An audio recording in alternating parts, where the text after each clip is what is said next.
Alright, we have done some stacking before in one direction or another. Let's now do a full 3D stacking in all directions. Starting with a box as always, in the first example we will stack boxes right next to each other with no space in between. Then we will start separating them afterward. Now that we have one box, let's duplicate it in all directions. Starting first with the right vanishing point. To do that, we draw the diagonals to find the center, connect it to the vanishing point to find the center to the far edge. From one of the corners of the near edge, we connect a line through that center all the way to the top limit of the box. That will be the edge of the next box. We do the same over and over to get more boxes toward the right.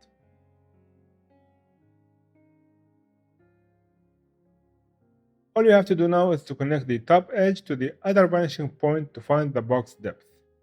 Let's do the same for the left vanishing point by drawing the diagonals, finding the center, connecting it to the vanishing point, and finally drawing the line from the center toward the point all the way to the top limit. So now we have 16 boxes going in both directions. Let's now duplicate these boxes upward. To do that, we simply connect the center of each face to a vertical line this time since this is a 2-point perspective. We extend the limits of the face of the box upward as well. And now we connect from the corner of the bottom edge through the center of the top edge all the way to the right limit of the box. We get the top edge of the second box upward. We do that over and over to get more boxes stacked up. Now we connect the new faces to both vanishing points to get the left face limit of all the boxes we just created. To get the rest of the boxes, we simply extend the vertical lines upward and we get all the right and left faces for the rest of the boxes.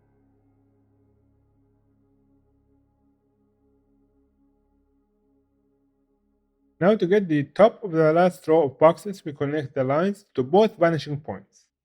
And we are basically done. We can add some line weight on top to define these boxes a bit more and call it done.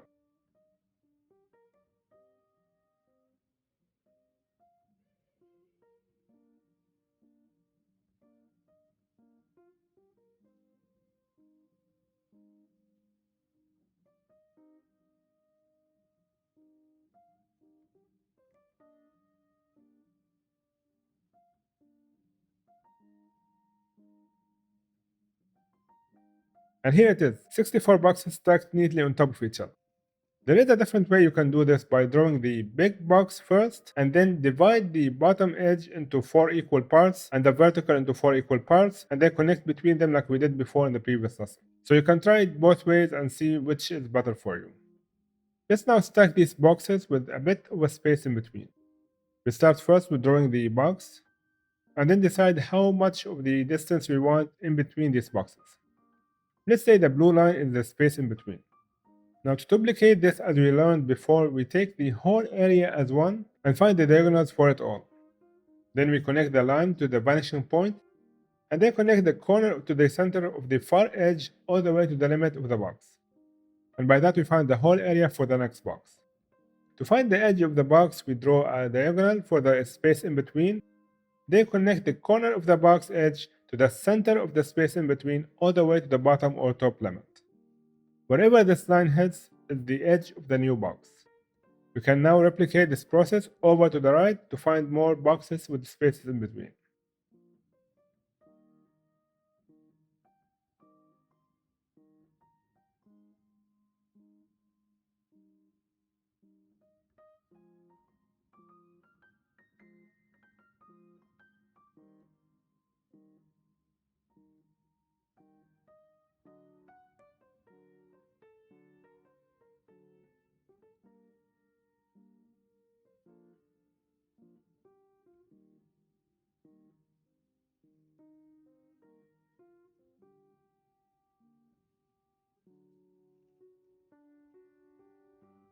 Now that we have the faces with the new boxes done, we connect them to the opposite vanishing point to get the whole box depth.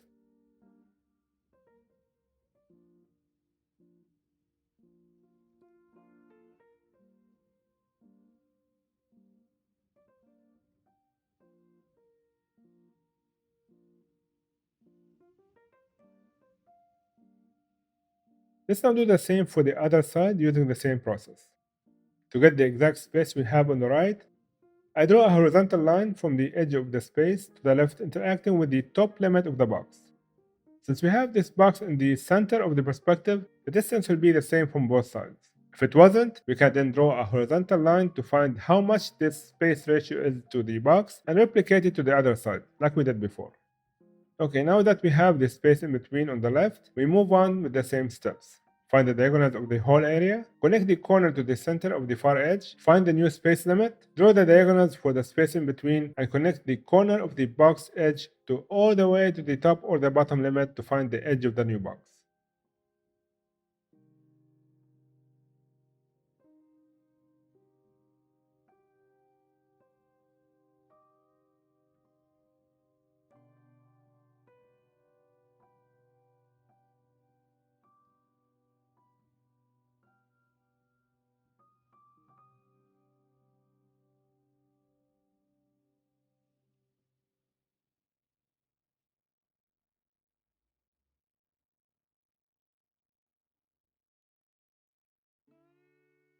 Now here is the tricky part. How do we stack the boxes vertically with space in between? We need a single measurement that's gonna take us a bit of work to find. We need to mirror the space in between the boxes vertically. To do that, first we find the center of the stack, which is the first box we drew. From the center, we draw a huge circle that passes through both vanishing points, like we did when we drew the perfect cube before. Now you know why I did that previously, it was for this lesson. We are doing this to find a measurement point that we can connect through to find our vertical space.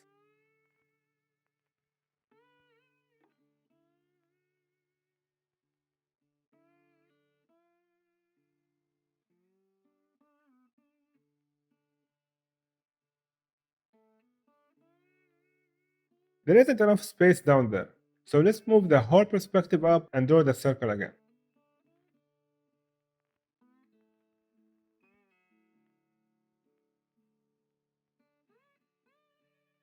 Then we connect from each vanishing point toward the center line and the edge of the circle.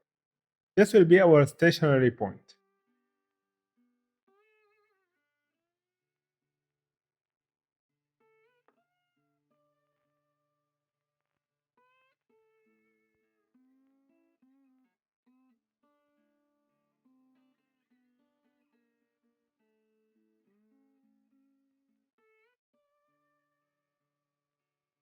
Now we take one distance from the vanishing point to the center and replicate it to the horizon line from one vanishing point.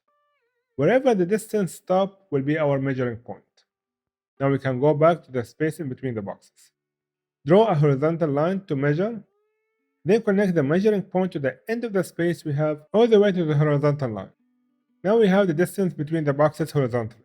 All we have to do now is rotate it 90 degrees and we will get our vertical distance calculated. It's a long way to get this distance, but you can always eyeball it if you want and get the sense of the distance. But if you want it a correct measurement, you will have to go at it with more precision. Now that we have the distance, we can connect it all the way to the vanishing point to get the same space for all the boxes on the right.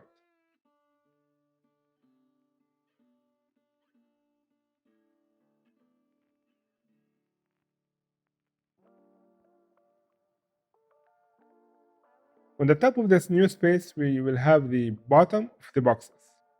So let's draw the vertical lines up to show the height of the boxes on top. But to find out where they stop, we need to measure the distance of the bottom box with the new space as one unit and duplicate it upward.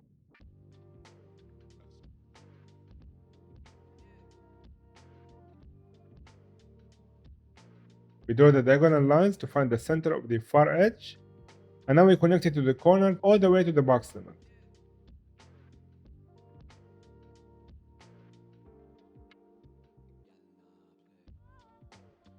Now we got the whole space replicated with the space in between.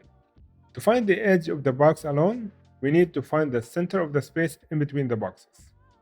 Connect it to the corner all the way to the edge of the box limit to find the box top edge.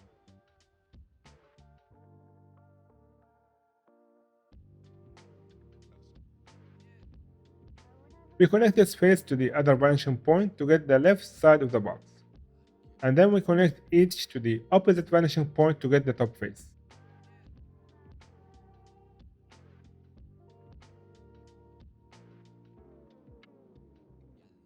And this is our first box in the upper level. Now getting the rest on both sides is much easier now, since we only need to copy the limits from the bottom boxes upward. We don't have to go through the whole process again.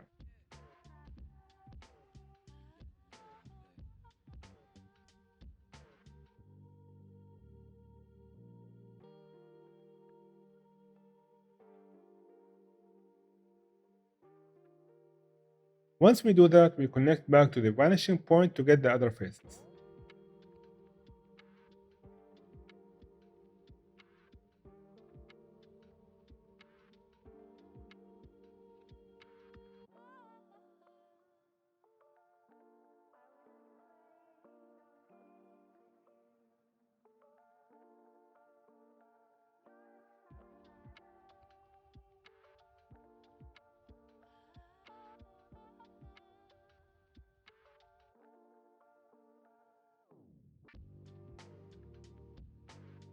We do the same on the left to get the other side of the stack.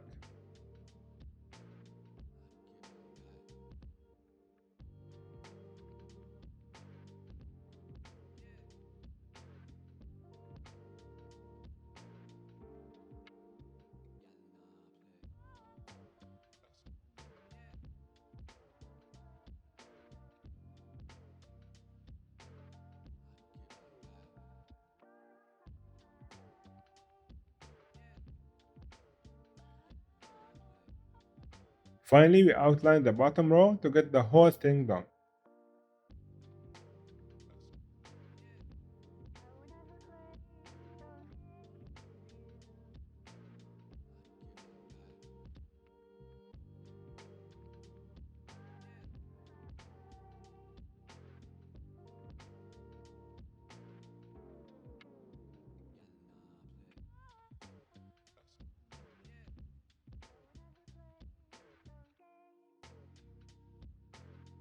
We need to add some lines to the backside of the boxes since they don't go out forever. So let's connect some edges to the vanishing point and see where the boxes in the bottom row end and draw these limits.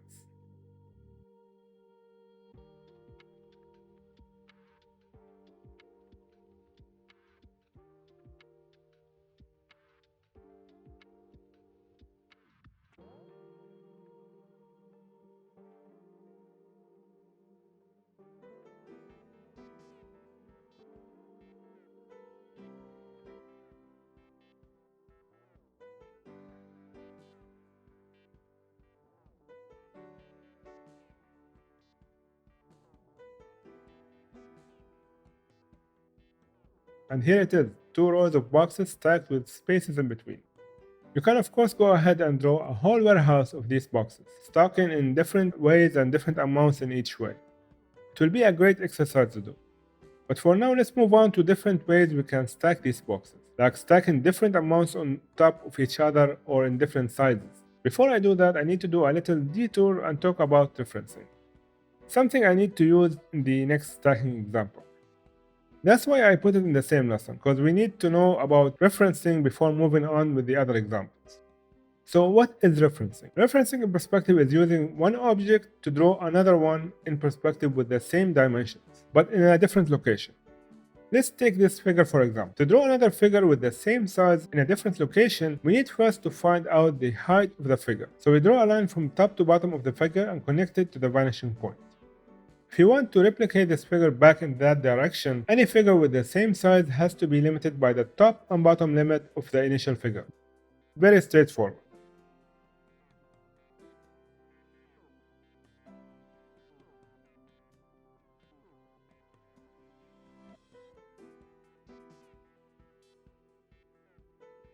And what if you want to move the character horizontally or vertically in the same line of sight? All you have to do is move the limit horizontally or vertically and draw the same size figure in the same perspective area. Now we can move this new figure back to another vanishing point and draw the figure in more different location with the same exact height of the initial figure.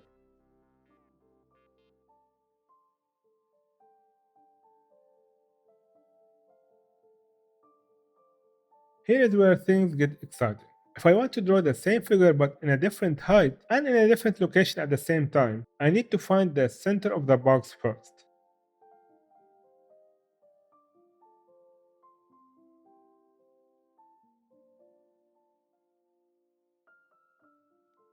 Next, I need the figure to go back to the vanishing point that goes through that exact center. In this case, the vanishing point is not on the canvas, but I can guesstimate where it is. Now we can replicate the figure back to the center of the box on the ground level. So now we have the figure on the ground, but in the box, not on it. We only need to move the line vertically till it's on top of the box, since the line itself is in the same perspective line. As we said before, we can simply move the figure horizontally and vertically in a 2-point perspective.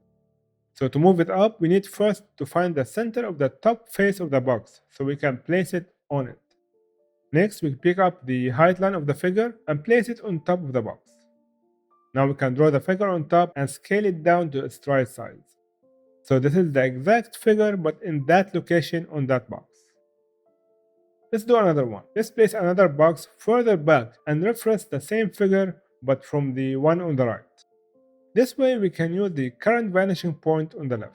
So let's find the center of the box first. Then connect the figure bottom edge to the center of that box all the way to the vanishing point. And the same for the top limit. Let's now draw the figure height on the center of that box. Now we find the center of the top face and then move the figure upward.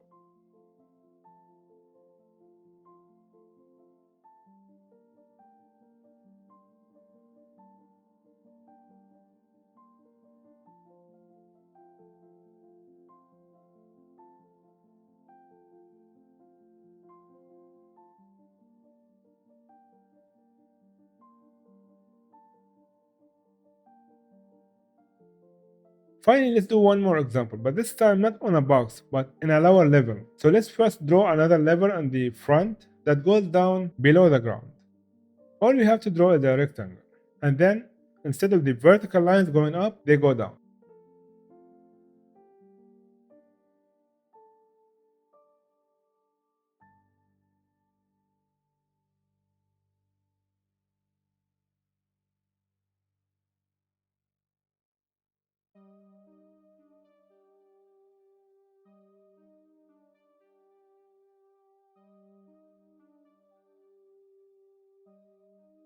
So now this is the level below the ground. Let's find the center of the ground face, and in this case it will be the top of the new area. Let's now find the figure that is on the same line of sight that we can see its vanishing point. We can use the same figure as before and draw the bottom limit going through the center of the new level. Let's draw the top limit as well and extend it to the new level below. Now we can replicate the height line of the figure to the center of the new level. This time we need to lower this figure down. So let's find the center of the lower level and then lower the line as it is and place it on the center of the lower level.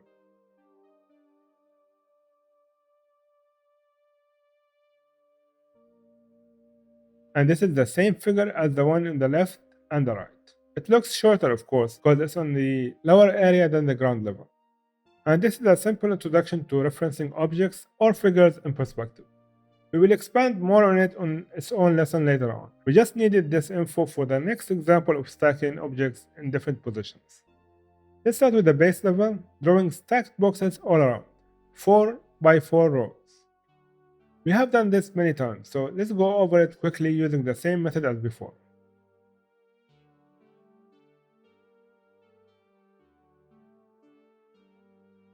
Now that I have the bottom row finished, I want the second level to go back half a box from each side. I can do this in two ways. Draw a diagonal line for the whole stacked top and decide how much I want to move the boxes back. Or to be more accurate, I can draw a diagonal line on the first box top and find its center. From it, I can connect to both vanishing points to find the limit all the way on both sides.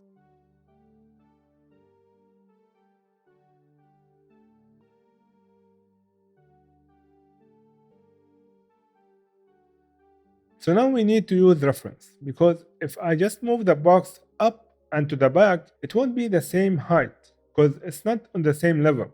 And also it's going into perspective a little bit. Remember what we talked about in the perspective principles. Objects get smaller as they go back into perspective, so it has to be shorter. To find out how much, we can reference the front face back to the center by drawing a line in the middle of that face. And then we reference it back in perspective and draw its representation in the center of the box. This is the correct height of the box in perspective in that location. So now we can copy the height in the center above the box by placing it on the center of the top face of the box. Now it's just a simple connection to the vanishing point left and right, placing the limit of each box at the center of the box underneath it. So I find the center of these boxes tops and connect them to the upper limit. So now we have 4 boxes at the bottom and only 3 on top since we shortened them by half a box from each side.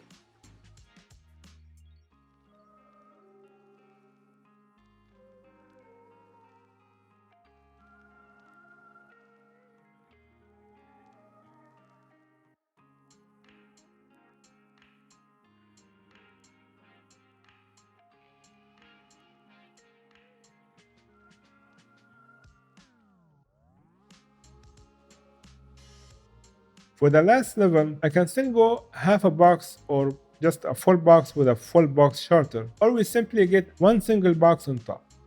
To find the height of this box, we need to reference it from the one below it or the ground level. To find that height, we find the center of the box bottom edge, lower it to the ground, and all the way to the front box. It's the same line in the middle of the lower stack. So we move it back in perspective and then drag it up toward the top level. Now that's on the center, so we extend it to the vanishing point and to the edge of the box. It's like you are building a column in olden times, building it on the floor and then using pulleys and levers to move it up to the stack, just like building the pyramids.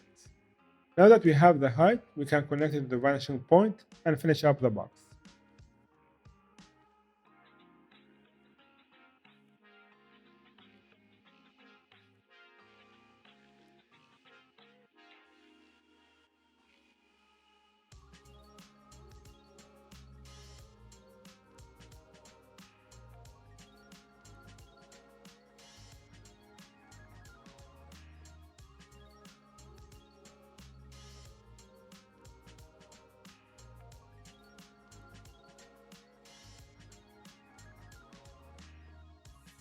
All is left now is to add some line weight and finish up the drawing.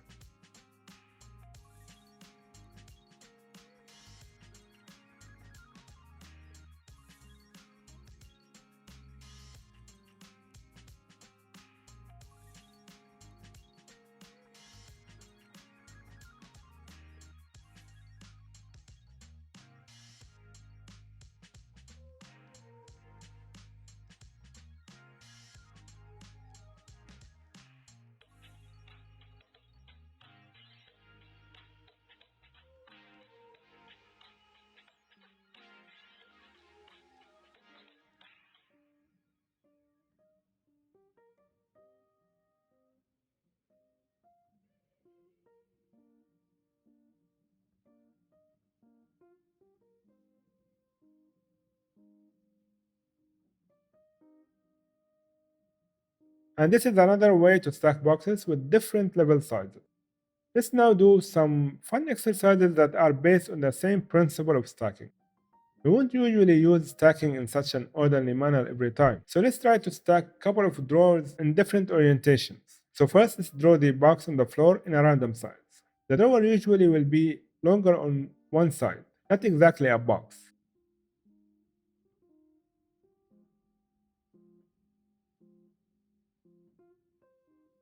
To draw the top drawer, we can start rotating it a little bit. When we rotate box in perspective, which is something we're going to talk about later on, the vanishing point starts shifting as well. So let's move both vanishing point a little bit to the right and draw the first edge of the box.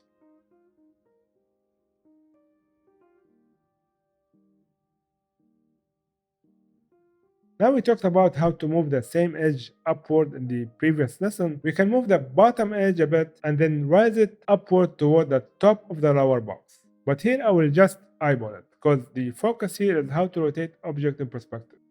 But if you are following along, move the size of the drawer up using the reference as we did before in the previous example. Once we draw the edge, we can draw the rest of the drawer by connecting them to the vanishing point. In a later lesson, we will learn how to do this in the exact measurements by using ellipses and rotating the same side of the object. But here again, we are just doing this exercise for fun, with lots of guesstimating. Let's now draw the third drawer in the same way. guessing the height and connecting it to the third set of vanishing points. Remember to push the vanishing points together. If you only push one vanishing point, it will look distorted and not aligned with the previous boxes.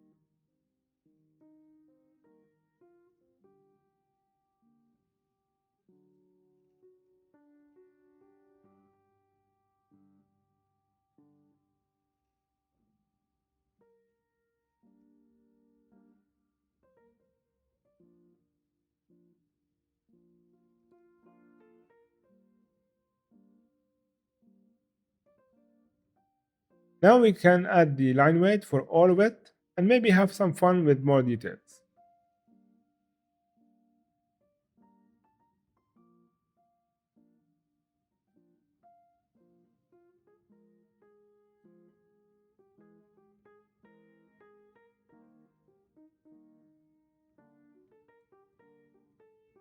Like for example, adding a handle in the center of each drawer or a little outline of the box to make it look hollow inside. We will do a lot of these exercises later on.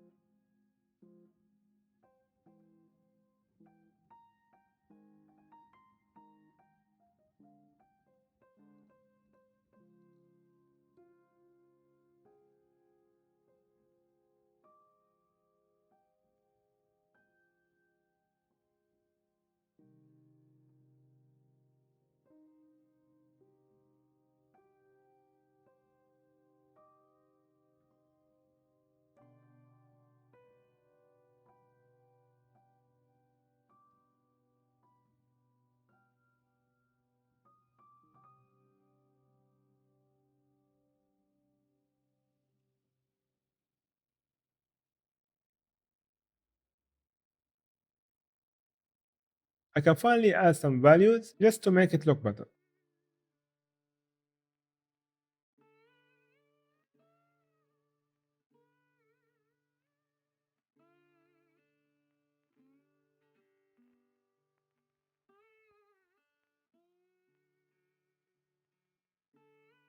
So here we are starting to see the results of box drawing in perspective. We can finally transfer the boxes we have been drawing for a while to more complex objects and maybe props in the future. Finally, let's draw a quick and easy house in perspective. We drew a lot of houses as kids in 2D. Now let's upgrade it and do it in 3D perspective. We start with the body of the house as a large box.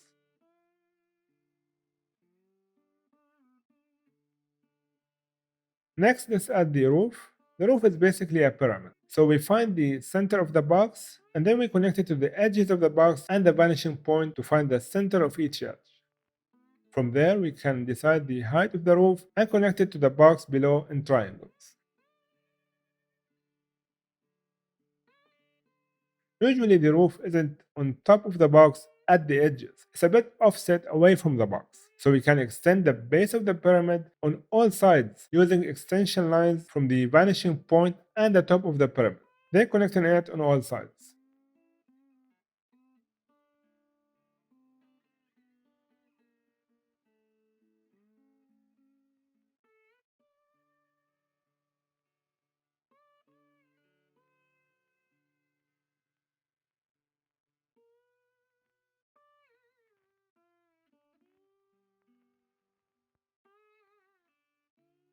This way, we will have a roof that is a bit offset from the base and looks more realistic.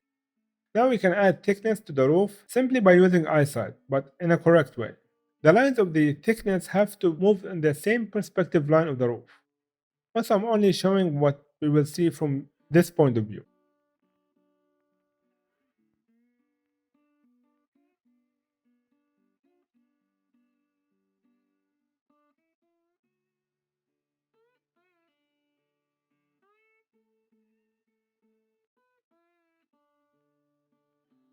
Let's now add some doors and windows to the front of the house. Adding a door in the center is easy. Just find the center of the face and add two parts of the door on each side of the center line. You can use diagonals if you want to be exact on each side. We can then offset the thickness of the door again following the perspective line of the house.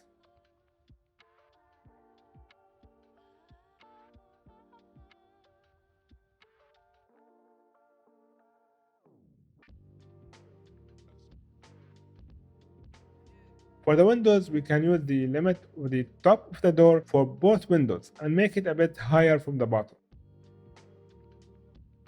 Here we can choose the duplication and measurement method to find the exact side of the other window by using the door and the space in between to duplicate the other window. But again, as we move forward, we will start using eye sighting more and more. You may wonder why we learned everything the hard way, and now we are just eye sighting. It's always good to learn the rules before starting to eyeball it. This way you would do it with the knowledge of the rules behind it, instead of just winging it without knowing why it has to look the way it looks. Let's add a window on the left side of the attic. So we offset the triangles in the top and draw the windows in it. You can again find the exact location of each side by drawing a rectangle to fit the triangle inside. And using diagonals you can find the same point on each side. I then draw the smaller triangle and offset it backward to give it some depth. Now I want a big window on the side of the house as well, using the same top limits of the windows on the right. To place the windows exactly in the center, we simply add diagonals.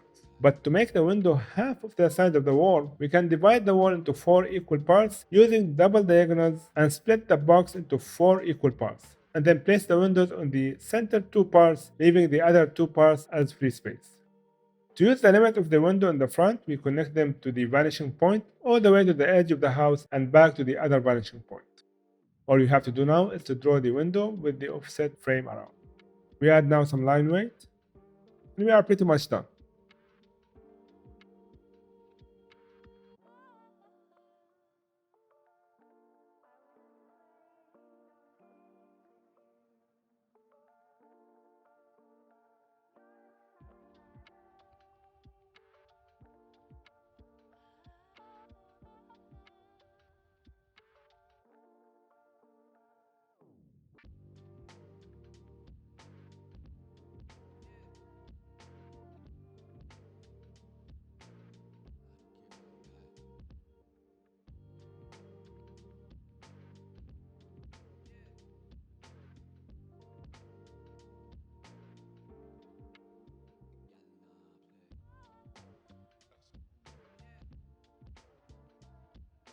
You can then just go ahead and add some details like the roof window with another roof on top or the chimney on the other side. Maybe you can place a garden as well. You can decorate your house as much as you like, but you will know for a fact that all of it are placed correctly in perspective, looking much better than our other drawings of houses like we did in 2D when we were young. This is just a preview of what's to come. We're gonna be drawing a lot of props, interiors, exteriors, and so on. Stacking and referencing are very important tools to use to combine and create a scene in perspective. It's not about stacking boxes all the time, but it's for creating buildings, props, complex objects, and so on. Before I finish this lesson, let's look at stacking and reference in 3D as we always do to see it in action. Here is the box stacking without a space.